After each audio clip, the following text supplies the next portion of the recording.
While Paddy Pimblett built his MMA legacy on a house of cards of manufactured hype, the prospect we're discussing today has been obliterating opponents with ruthless precision. Welcome to the terrifying rise of Liverpool's true crown jewel. I just want to say quickly, sorry for not uploading last week. I was out busy LARPing.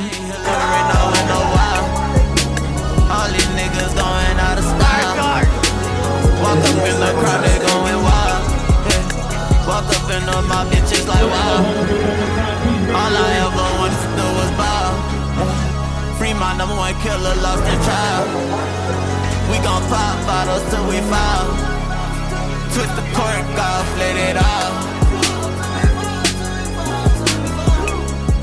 But I'm back now. And before I start discussing the fighter that we're talking about today, I want to quickly go over Paddy Pimblett and his somewhat fraudulent rise to fame. Of course, this video isn't about Paddy, so I'll try and make this portion of the video a little bit shorter. However, by the end of this video, I promise you'll understand why I'm explaining Paddy Pimblett's career right now. Paddy Pimblett debuting in 2021 with 3 consecutive performances of the night bonuses, doing exactly what you're supposed to do as a touted prospect over these cans. However, once Paddy started fighting these higher level fighters, he started to get exposed as a fraud and the cracks started to show. The first crack to show of Paddy Pimblett's career was his fight with Jared Gordon. Thankfully for Paddy Pimblett, he won this fight. However, this is with a huge asterisk on this because he barely won this fight. I'll show some screenshots here of what people are saying on Reddit and YouTube and stuff. A lot of people think that Paddy Pimblett did not win this fight. I'm not going to give my opinion on it. I'll leave that to the judges who get paid to score these fights for a living. But the fact that the fight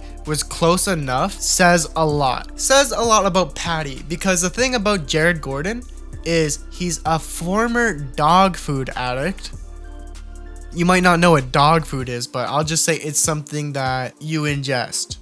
That should explain it, right? And 5 years later, after this fight, Jared Gordon is now 9-7 in the UFC. So back to what I was saying.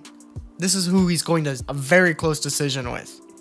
People think that Paddy was gifted this fight because he was such a big prospect at the time, having 2.5 million followers on Instagram, despite only having 3 fights in the UFC by this point. Just under 2 years later in 2023, Paddy Pimblett's next crack would show with his fight with Tony Ferguson, where the decision wasn't bad. Everyone agreed that Paddy put the hands on Tony. However, for as much as Paddy was being hyped up and at the state that Tony was in his career at this point, Paddy did not put on a performance that people thought he was going to or thought he should have. Because what does it mean to have just a good decision win over a CTE-ridden man who was on a 6-fight losing streak, which at the time was the second longest losing streak in UFC history, which Tony now holds the #1 longest losing winning streak at 8 consecutive losses. And then in Tony's next fight, he got finished by 38-year-old Unk Michael Chiesa. So what does that say? That Michael Chiesa is finishing Tony just after Paddy, and Paddy's just looking good out there, you know? Paddy's next win was a good win, as it was a round 1 submission right at the beginning of the round as well. However, yet again, another Unk at 38 years old, King Green, who at the time was 12-10 at the time of fighting Paddy Pimblett. Not a very good opponent, right? After this, Paddy fought another 38-year-old Unk in Michael Chandler, who was 1-4 in his last 5 before fighting Paddy, which was his last fight before fighting for the lightweight interim title at the beginning of this year, where Paddy got his ass beat by another Unk who is the worst top contender at lightweight, which is reflective of Paddy's whole come up in the UFC, fighting washed Unks and still not even having the best performances over them. Of course, this house of cards came down as, yeah, like I said, Paddy got his ass beat. So now what you came for in this video, Luke Riley. Luke Riley is what Paddy Pimblett was supposed to be.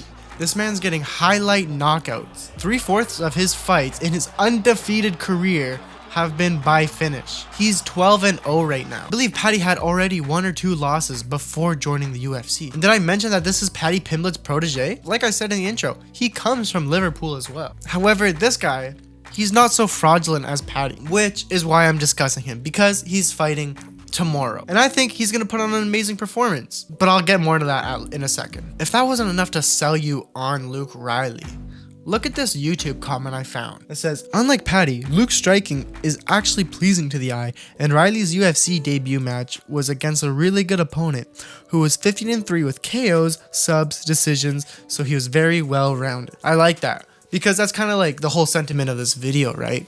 Is, yeah, we all like Paddy. We all knew there was something a little more fraudulent going on there. That's me selling you on Luke Riley. And I really do think this guy's next up. That's also why I'm making this video. Fans are already dubbing Luke Riley as Lukey the Laddie. Lukey the Laddie! Ah!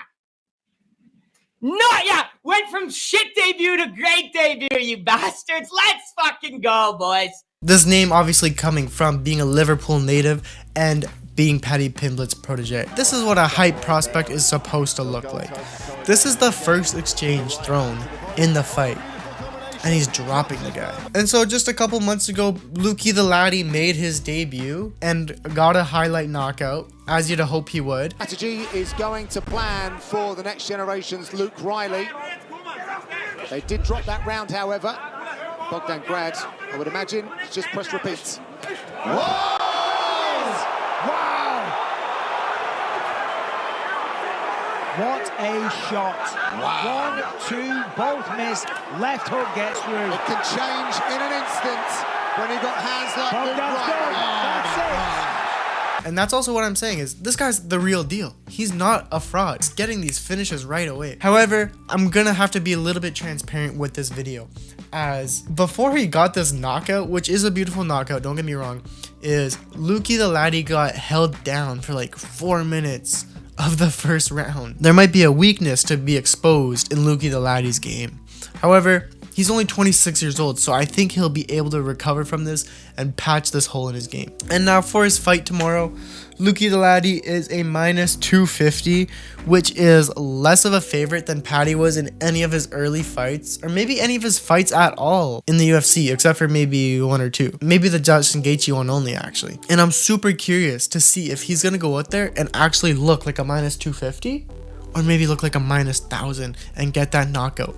Because the thing is with his opponent, it's a very good opponent. It's not an unk or anything, which contributes to the narrative I'm saying about this guy being the real deal. Is while Paddy was fighting unks, Lukey the Laddie is fighting people his age. And the thing about Lukey's opponent tomorrow is that he's never been knocked out. So if Lukey the Laddie goes out there and gets this highlight knockout over this guy, it'll say a lot and be a great sign and be all that much more impressive. Anyways, guys, I hope you enjoyed this video. Little all over the place. Look how much more I mog like this. I look so much more mogger than like this. Actually, it's not that bad, but still, it's way better. Anyways, guys, please make sure to like, comment, and subscribe. Trying to get to 80 subs by the end of the month. I'm not missing any more weeks for the near future. Oh, excuse me. So, subscribe to help a small channel. I'll see you guys in the next video. Peace.